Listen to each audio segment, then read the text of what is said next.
자, 이어서 매트릭스 강의 진행하도록 하겠습니다. 자, 지금까지 우리는 이제 벡터에 대해서 배웠었는데 이번에는 매트릭스에 대해서 배울 거예요. 우리가 주로 다루는 데이터는 대부분 매트릭스이죠. 행과 열이 있는 매트릭스 데이터를 다루게 될 거고, 그렇기 때문에 매트릭스를 다루는 게 굉장히 중요하다라고 말할 수 있겠죠. 자, 일단은 간단한 매트릭스를 하나 만들어 보도록 하겠습니다. 1부터 16까지, 자 15까지 할게요. 그리고 이렇게 매트리스를 만들어 볼게요. 자, 이렇게 1부터 15까지, 자 이것만 실행을 하면은 1부터 15가 나오죠.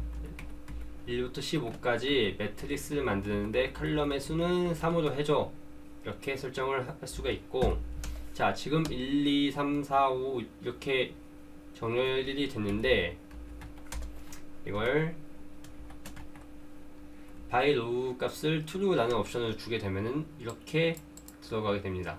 행부터 1, 2, 3, 4, 5, 6, 7, 8, 9 이렇게 들어가게 되고, 자 물음표하고 매트리스 이렇게 실행을 하게 되면은 이 우측의 헬프 쪽에 이 매트리스를 쓰는 방법에 대해서 나와요. 그래서 이 옵션이 나오게 되는데, 기본적으로 by row라는 옵션이 false로 되어 있어요. 그래서 이게 기본 옵션이다 라는 거죠. 그러니까 이 옵션은 이렇게 지정해 주지 않으면 기본적으로 false가 들어가 있는 거고, 내가 이거를 바꾸고 싶으면 이렇게 true 값으로 바꿔 주어야 한다 라는 것이죠.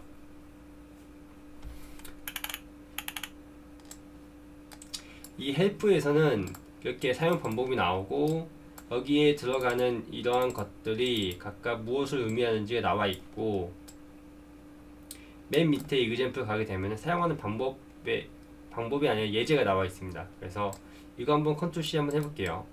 컨트롤 C 하고 여기서 컨트롤 V 해서 이렇게 확인해 보면은 MDAT라는 것에 대해서 이렇게 매트리스가 만들어졌구나 라는 것을 알 수가 있죠. 그래서 1, 2, 3, 11, 12, 13을 매트리스로 만들었는데, 로우 수는 2, 컬럼 수는 3, 바이 로우는 true로 하고, dim names가 있는데 이거는 디멘전의 네임을 의미하는 건데, 자 이거는 이제 리스트라는 건데, 리스트는 다음 시간에 하려고 했는데 여기 보여주면은 이렇게 큰 방, 작은 방으로 이루어져 있는 게 리스트입니다. 그래서 다음 시간에 더 자세하게 이야기할게요. 리스트 같은 경우에는 큰 방, 작은 방으로 이루어져 있는 게 이렇게 리스트인 거고, 이렇게 디멘전 네임즈를 이렇게 선언을 해줄 수가 있다라는 거죠. 그래서 여기에 각각의 로우의 네임과 이렇게 컬럼 네임이 이렇게 설정이 돼서 들어간 것을 확인할 수가 있죠. 그래서 모르는 함수가 있거나 헷갈리는 함수가 있다 하면은 이렇게 물음표하고 함수 적고 실행을 하고 헬프에 가셔서 이 example을 보고, 이 함수가 어떠한 함수구나 이렇게 파악을 하시면 됩니다. 저도 항상 모든 함수를 다 외우고 있는 것이 아니기 때문에 약간 헷갈리는 함수가 있으면 이렇게 검색을 해서 확인을 하고 사용을 합니다. 어쨌든 이렇게 매트리스를 만들고요. 이걸 m이라는 변수에 넣도록 하겠습니다. m. 그래서 우리가 또 방에 접근을 해야겠죠. 이걸 5를 뽑고 싶어요. 그러면은 2행 2열이잖아요. 그러니까 2,2 이렇게 접근을 할 수가 있어요. 아까 맨 처음에 벡터에 대해서 이야기할 때에는 벡터로 접근을 할 때, 벡터의 방에 접근할 때에는 이렇게 컴마로 접근을 하게 되면 안 된다라고 이야기했죠. 무조건 C로 묶어줘야 된다라고 이야기했고, 그 이유는 이렇게 사용하는 방식이 매트리스에서 사용을 하기 때문이다 라고 이야기를 했었죠. 그래서 뭐 3,4를 뽑고 싶으면은 이런 식으로 할 수가 있겠죠. 자, 3행 4열이 없죠. 네, 4열이 없으니까 지금 에러가 난 거고요. 이런 식으로 3행 3열 이렇게 뽑을 수가 있고, 자 첫 번째 행만 뽑고 싶다 하면은 사실 1행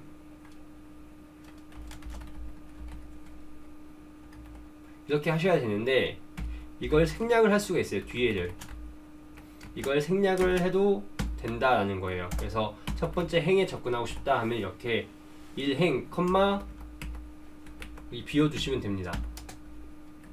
이 비워두면은 비워두는 것 자체가 의미하는 바가 모든 것을 의미합니다. 그래서 일행과 모든 것, 일행과 열은 모든 것의 의미인 거죠, 이게. 그래서 이걸 기억을 하셔야 돼요. 행렬은 콤마를 기준으로 해서 앞에는 행에 대한 정보, 뒤에는 열에 대한 정보다 라는 거죠. 그래서 콤마를 기준으로 해서 앞에는 이행, 뒤에는 이열 이렇게 가져오는 거고, 자, 일열만 가져와 할 때에는 앞에 비워두고 이런 식으로 가져올 수가 있겠죠. 자, 일행을 빼고 가져와 할 때에는 당연히 마이너스 1행. 지금부터는 지금까지 했던 내용을 활용하는 것밖에 없습니다. 자, 여기서 1열을 빼고 가져와 할 때에는 이렇게 마이너스 1열. 자, 1행과 3행을 가져와. 1행과 3행을 가져오고 열은 전부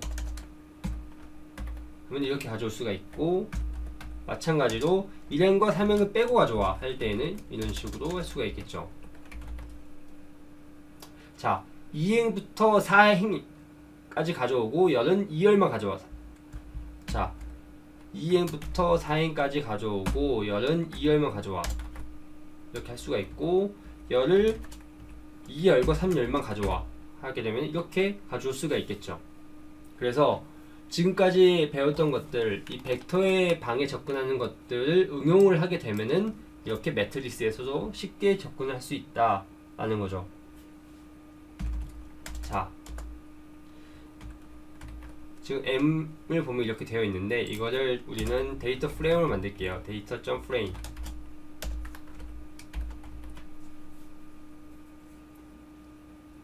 자, 이렇게 데이터 프레임을 만들고 M2에 넣도록 하겠습니다. 자, 여러분들이 다루실 데이터는 대부분 매트리스 형태의 데이터인데, 이 데이터 프레임이라는 객체는 거의 아래서만 존재해요. 다른 곳에는 거의 존재하지 않고, 여러분들이 매트리스를 항상 무언가 만들고 또는 데이터를 임포트 시켜서 사용을 하실 때 항상 데이터 프레임을 만들어 주시는 게 좋아요. 왜냐하면은, 자, M의 1열을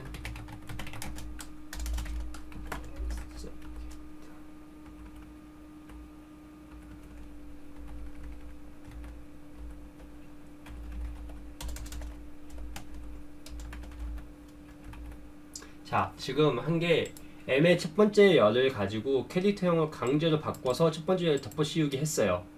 덮어 씌우기 한 겁니다. 그리고 M을 반환을 시켰더니 첫 번째 열뿐만이 아니라 두 번째 열, 세 번째 열까지 다 캐릭터형을 바뀌었어요. 그렇죠? M2를 봐볼게요. M2의 str은 스트럭처의 약자입니다. 그래서 데이터의 스트럭처를 보여줄 때 사용하면 되고, 지금 첫 번째 변수부터 세 번째 변수까지 모두 인티저, 정수형으로 되어 있고, 자, 이거의 숫자형이라고 보시면 될 것 같아요. 위에서 했던 것을 똑같이 해볼게요. 아이고, 자, 다시 이것부터 실행하고,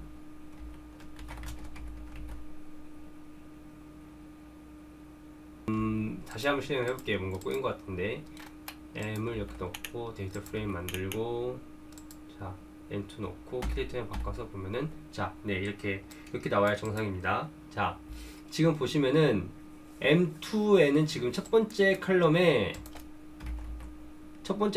지금 캐릭터형이 들어가 있고, 두 번째 컬럼과 세 번째 컬럼은 숫자형이 그대로 들어가 있죠. 여기서 매트리스와 데이터 프레임의 차이점이 나오게 되는데, 매트리스 같은 경우에는 각각의 컬럼들이 다 똑같은 형태여야 돼요. 캐릭터면 캐릭터, 뉴메릭이면 뉴메릭, 이렇게 다 똑같은 형태여야 된다라는 거죠. 데이터 프레임은 각각의 컬럼이 다른 형태를 가져도 상관이 없습니다.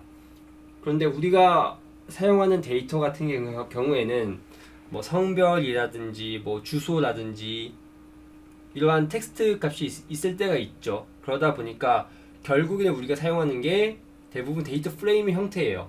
그렇기 때문에 기본적으로 데이터 프레임을 사용한다 라고 보시면 되는데, 뭐 머신러닝 알고리즘 중에서 매트릭스를 꼭 요구하는 경우가 있습니다. 그럴 때 이렇게 강제로 바꿔줄 수가 있어요. M2가 지금 데이터 프레임인데 이걸 S.점 매트릭스 하게 되면은 강제로 매트릭스 형태로 바꿔줄 수가 있습니다. 이렇게 해서 사용하시면 돼요.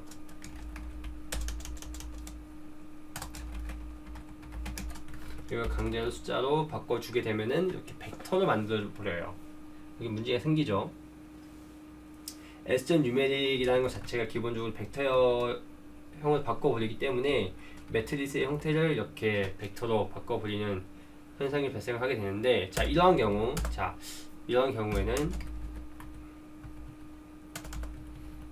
반복문을 이용을 해서 바꿔줄 수가 있는데, 자 반복문을 다음 시간에 이어서 진행하도록 하고요.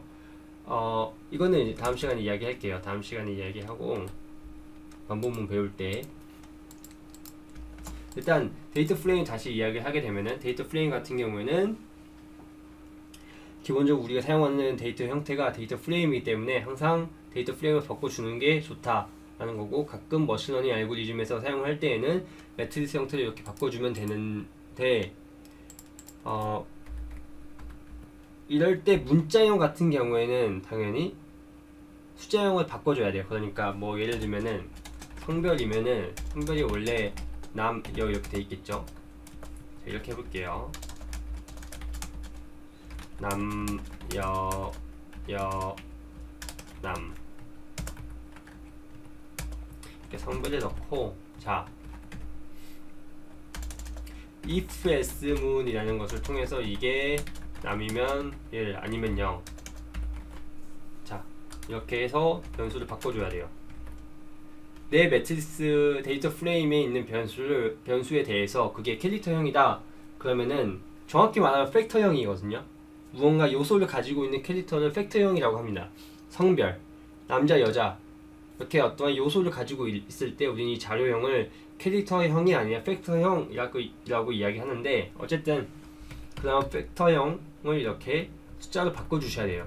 바꿔주고 다시 매트릭스 넣어줘서 전체 데이터를 이렇게 완전히 숫자형을 만들어야 되는 거죠.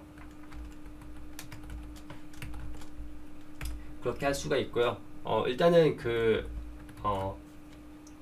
머신러닝 시간은 아니니까 이렇게만 이야기하고 넘어가고요. 결국에는 결론만 이야기하면 데이터 프레임을 사용하시는 게 좋다. 그리고 여기서 또 알려드릴 수 있는 내용이 이렇게 똑같이 접근할 수가 있어요. 매트리스랑 접근하는 방법은 똑같습니다. 이런 식으로. 자, 첫 번째 컬럼에는 문자형이 있기 때문에 이렇게 나오죠. 여기서 또 하나 할 수 있는 게 달러를 쓰면은 칼럼명으로 접근을 할 수가 있어요. 칼럼명. 그래서 자 달러 누르면은 M2 달러 하게 되면은 칼럼을 추천을 해줘요. 그래서 여기서 자기가 선택을 하게 되면은 여기서 그냥 커서 마우스를 키보드를 옮겨가면서 여기서 엔터 누르면 이렇게 나오고, 이걸 실행을 하게 되면은 두 번째 칼럼이 나오게 되죠. 이렇게 방으로 접근을 할 수가 있지만 어떠한 칼럼에 접근할 때는 이렇게 칼럼명으로 달러를 가지고 접근을 할 수 있다라는 거죠. 그래서 내가 새로운 변수를 만들고 싶어 하면은 이렇게 할 수가 있습니다. 이런 식으로 하나의 칼럼이 추가가 됐죠. 그래서 지금까지 배운 거 다시 한번 말씀드리면은, 매트릭스나 데이터 프레임은 이 콤마를 기준으로 해서 앞에는 행에 대한 정보, 뒤에는 열에 대한 정보가 들어간다 라는 거고, 그 안에서 각각의 방에 접근하는 것은 벡터에서 접근하는 방법과 똑같고, 일반적으로는 데이터 프레임을 사용을 한다 라는 거고, 데이터 프레임을 사용할 때에는 이렇게 칼럼명으로 접근을 할 수가 있고, 칼럼을 추가해서 이렇게 만들 수도 있다 라는 거죠. 자, 이렇게 해서 매트리스에 대한 이야기를 여기서 마치도록 하고요. 다음 시간에 이어서 바로 진행하도록 하겠습니다. 자, 마치겠습니다. 감사합니다.